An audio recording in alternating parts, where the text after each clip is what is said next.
நாட்டோட பாதுகாப்புல ஒரு முக்கியமான பிரிவு கப்பற்படைன்னு நமக்கு தெரியும். ஆயிரக்கணக்கான மாலுமிகள் வாரக்கணக்கிலையும் சில நேரங்கள்ல மாத கணக்கிலையும் ஒவ்வொரு நாளையும் கடல்ல எப்படி வாழ்றாங்கன்னு எப்பவாவது யோசிச்சிருக்கீங்களா? நம்ம நாட்டுக்காக இரவும் பகலும் தூங்காம வேலை பார்க்கிற மாலுமிகளுடைய கப்பல் வாழ்க்கை முறையத்தான் இந்த வீடியோல நாம பார்க்க போறோம். வீடியோல அமெரிக்க விமானம் தாங்கி கப்பல்ல இருந்து எடுக்கப்பட்ட காட்சிகள் காட்டப்பட்டாலும் இந்தியாவின் INS விக்ரமாதித்யா, INS விக்ராந்த் மாதிரி விமானம் தாங்கி கப்பல்கள்லயும் வாழ்க்கை கிட்டத்தட்ட இப்படிதான் இருக்கும். முதல்ல உணவுல இருந்து தொடங்குவோம். ஒவ்வொரு நாளும் இந்த கப்பல்கள்ல இருக்கும் சமையல் குழுவினர் 17,000 முதல் 18,000 உணவுகள் வரைக்கும் சமைக்கிறாங்க. இதுல காலை உணவு, மதிய உணவு, இரவு உணவு மற்றும் மிட்ராட்ஸ்னு சொல்லப்படுற நள்ளிரவு சிறப்பு உணவும் அடங்கும். உண்மையை சொல்லணும்னா சமையல்ங்கிறது 24 மணி நேரமும் இயங்கக்கூடிய இடைவிடாத ஒரு செயல்பாடு. சமையலறை ஒருபோதும் மூடப்படாது. மேல ஜெட் விமானங்கள் பலத்த சத்தத்தோட பறக்கும். அதே நேரத்துல கப்பலுக்குள்ள சமையலறையில 95 முதல் 115 சமையல் நிபுணர்கள் இரவும் பகலும் காய்கறிகள் வெட்டுறது, பொரிக்கிறது, உணவு பரிமாறுறதுன்னு ரொம்ப மும்முரமா வேலை பார்க்கறாங்க. 5000 மாலுமிகளுக்கு தேவையான உணவு எப்பவும் சரியான நேரத்துல தயாரா இருந்தாகணும். அந்த சமையலறைய 24 மணி நேரமும் தொடர்ந்து இயங்க வச்சாதான் இது சாத்தியமாகும். நிமிட்ஸ் ரக கப்பலா இருந்தா அந்த கப்பல்ல மொத்தமா 5 சமையலறைகள் இருக்கும். ஆனா புதிய ஃபோர்டு ரக கப்பல்ல 2 ஆனா பெரிய அளவிலான சமையலறைகள் இருக்கும். சாதாரண மாலுமிகள் உட்கார்ந்து சாப்பிடக்கூடிய பெரிய மெஸ் டெக்ல இருந்து அதிகாரிகள் மட்டும் சாப்பிடக்கூடிய சின்ன வார்ட்ரூம்கள் வரைக்கும் எல்லாமே இங்க இருக்கும். உணவு பரிமாறுறதுல எந்த தடங்களும் ஏற்படாம இருக்க அவங்க ஒவ்வொரு இடத்துலயும் ரொம்ப கடுமையான கால அட்டவணையை ஃபாலோ பண்றாங்க. ஒரே நாள்ல இந்த சமையல் அறையில 725 கிலோ சிக்கன், 600 லிட்டர் பால், 30 பெட்டி தானியங்கள் மற்றும் 100கணக்கான கிலோ கீரை மற்றும் உருளைக்கிழங்கு பயன்படுத்தப்படுது. இங்க இருக்கிற சமையல் நிபுணர்கள் ஷிஃப்ட் அடிப்படையில தான் வேலை பார்க்கறாங்க. ஒரு குழு காலை உணவு தயாரிக்கும் போது மற்றொரு குழு முந்தைய நாள் இரவு உணவின் பாத்திரங்களை சுத்தம் பண்ற வேலையில மும்முரமா இருப்பாங்க. இதுக்கு நடுவுல 3வது குழு மதிய உணவு சமைக்கிறதுக்கான வேலைகளை தொடங்கி இருப்பாங்க.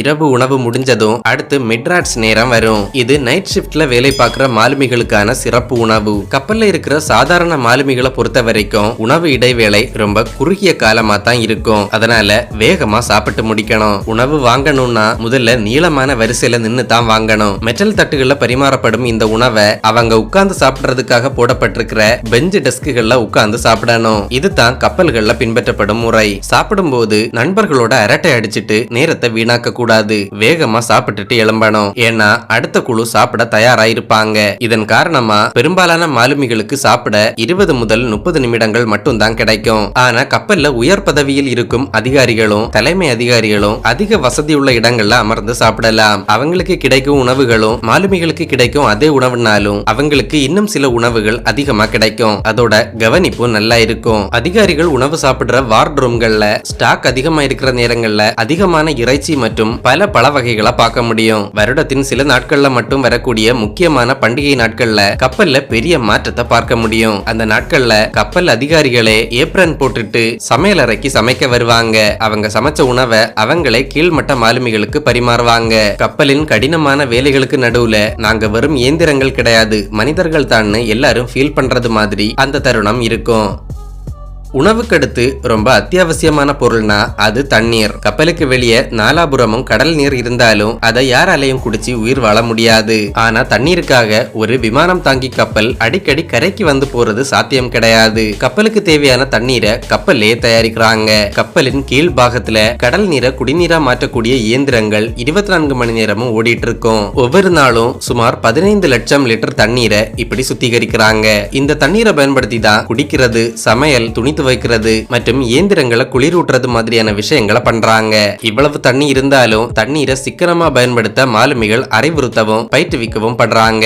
ஏன்னா திடீர்னு சுத்திகரிப்பு இயந்திரம் பழுதானா தண்ணீரின் அளவை திடீர்னு குறைக்க வேண்டி இருக்கும். சில நேரங்கள்ல இயந்திரம் பழுதாகும் போது பல நாட்களுக்கு தண்ணீருக்கு கடுமையான கட்டுப்பாடுகள் விதிக்கப்படும். குளிக்கிற நேரத்தை குறைப்பாங்க. காஃபி இயந்திரம் மாதிரி நீர் பயன்படுத்துற லக்ஸரி பொருட்கள் பயன்பாட்டை முழுசா தடை போடுவாங்க. ஏன்னா கப்பல்ல தண்ணீரின் தேவை அவ்வளவு முக்கியமானது. தண்ணீர் இல்லாம கப்பலாலேயோ அல்லது மாலுமிகளாலேயோ முன்னேறி போக முடியாது. இந்த மாதிரி நேரத்துல குளிக்கிறதுக்கு நேவி ஷவர்னு ஒரு முறை பின்பற்றப்படுது. முதல்ல தண்ணீரை திறந்து உடலை லேசா நினைச்சிட்டு உடனே தண்ணீரை அணைக்கணும். அடுத்து சோப்பு போட்டு உடம்ப தேய்ச்சிட்டு மறுபடியும் தண்ணீரை திறந்து வேகமா உடலை கழுவி நிறுத்தணும். சுருக்கமா சொன்னா 2 நிமிடத்துக்குள்ள குளிச்சு முடிக்கணும்.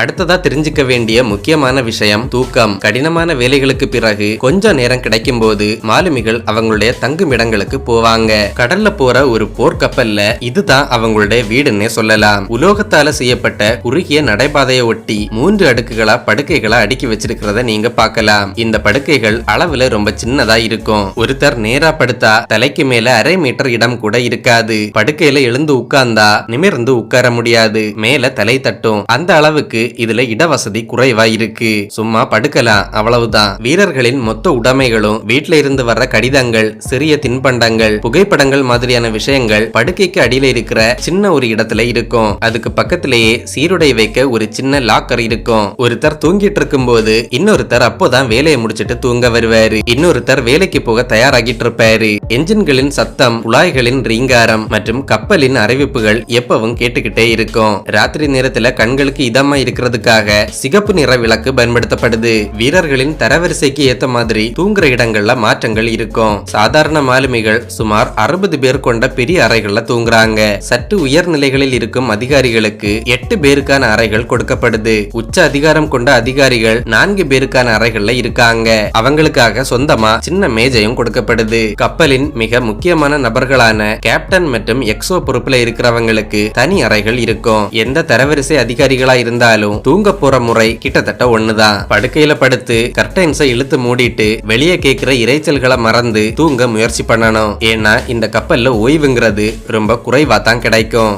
சாப்பிடுறது, குளிக்கிறது, வேலை செய்யறது அப்படிங்கிற சுழற்சி ஒரு லூப் மாதிரி தொடர்ந்து போய்கிட்டே இருக்கும். மற்ற வேலைகள் மாதிரி சனி ஞாயிறுங்கிற பேச்சே இங்க கிடையாது. கப்பல்ல ஓய்வெடுக்க கூட நேரம் இல்லாம தொடர்ந்து ஓடிக்கிட்டே இருக்கிற ஒவ்வொரு மாலுமிகளுக்கும் தனித்தனி ஷிப்டுகள் இருக்கும். அந்த நேரத்துல அவங்க சரியா அந்த ஷிப்ட்ல இருக்கணும். சில நேரங்கள்ல 6 மணி நேர வேலை, 12 மணி நேர ஓய்வு அல்லது 4 மணி நேர வேலை, 8 மணி நேர ஓய்வுன்னு நேரம் போய்கிட்டே இருக்கும். இத கேட்கும் போது நல்லா இருந்தாலும் ஓய்வு நேரங்கள்ல முழுமையா ஓய்வு எடுக்க முடியாது. அந்த நேரத்துல தான் அவங்க சாப்பிடணும், குளிக்கணும், துணி துவைக்கணும், மீட்டிங்ஸ்ல பங்கேற்க வேண்டி இருக்கும். சிலர் நள்ளிரவு 12 மணிக்கு தான் காலை உணவே சாப்பிடுறாங்க. கப்பலுக்குள்ள இருக்கும்போது நேரம்னா என்னன்னு கூட அவங்க மறந்துடுறாங்க.